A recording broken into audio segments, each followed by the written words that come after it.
Assalamu alaikum урматтуу ата-энелер, урматтуу туугандар. Бүгүн биз жаш наристелерге Куран жаттатуунун эң жеңил ыкмасы тууралуу токтоло кетмекчибиз.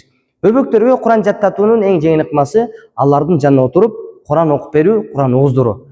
Анткени мына ошол учурда наристелердин көрүү сезими көз абдан курч болот, андан дагы угуу сезими абдан курч болот. Мына ошондон пайдаланып, алардын балалык чагын ыйык касиеттүү Куран менен чоңойто турган болсок, анда ал наристенин келечеги кең болоруна эч кандай шек жок.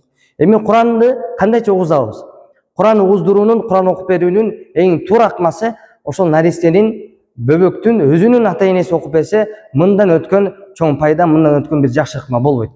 Эгерде буга мүмкүнчүлүк болбосо, анда же убакыт болбосо, же үй бүлөдө ошол жаш наристеге Куран окуп бере турган адам табылбаса, анда эң акыркы ыкмасы ошол ааламга атага чыккан дүйнөлүк карылардын Куран окуп бергенин телефон аркылуу же колонка аркылуу ошол жаш балага ойноп жатканда же уктап жатканда коюп берип койсок, анда бул учурда дагы Курани Керим өзүнүн таасирин, өзүнүн нурун ал баланын жүрөгүнө, аң сезим акылына сөзсүз таасирин тийгизет.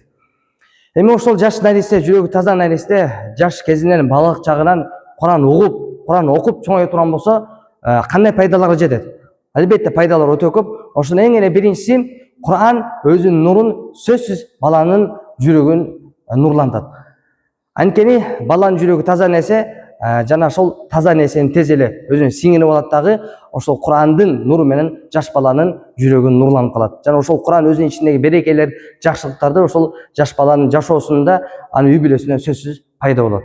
Ал эми экинчи пайдасы, кайсыл жерде Куран окула турган болсо, мына ошол жерде Аллах Таала ар кандай асман жерден келе турган өдө кырсык балелерден, иллеттерден, кырсыктан Аллах Таала сактап коет. Көз тийүүдөн, сыйкыр тийүүдөн, көрө албастардан, кыскасы бардык жамандыктан Аллах Таала сактап коет. Жин шейтандын азгыруусунан дагы, тийишүүсүнөн Аллах Таала сактайт. Анткени кайсыл жерде Куран окулса, ошол жерде периште курчап алат дагы, жин шейтандар, жамандыктар кетип калат. Бул экинчи пайда. Ал эми үчүнчү пайдасы, жаш кезинен күндө ошол наристе күндө Куран уга турган болсо, жана айтып өткөндө алардын угуу сезими күчтүү болгондуктан Куран тез эле жаттап алат.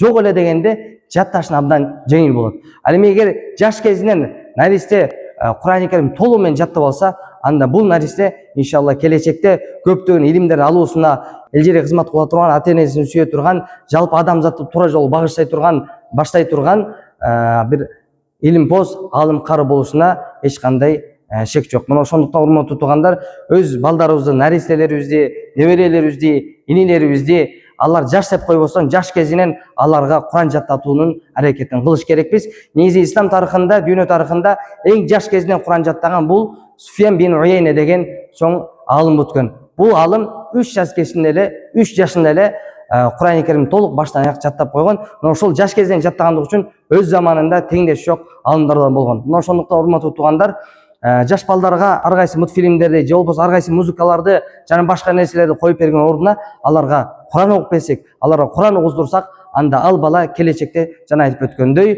өзүнө теңдеш жок алымдардан, карылардан, илимпоздордон болот деген бир чоң үмүт бар. Ошондуктан Аллах Таала бардыгыбызга Курандын сүйүүсүн жүрөгүбүзгө, амалын денебизге, таасирин бүткүл алымга тийгизген болсун. Ва ахиру дa'wana анил хамдулиллахи rabbil alamin.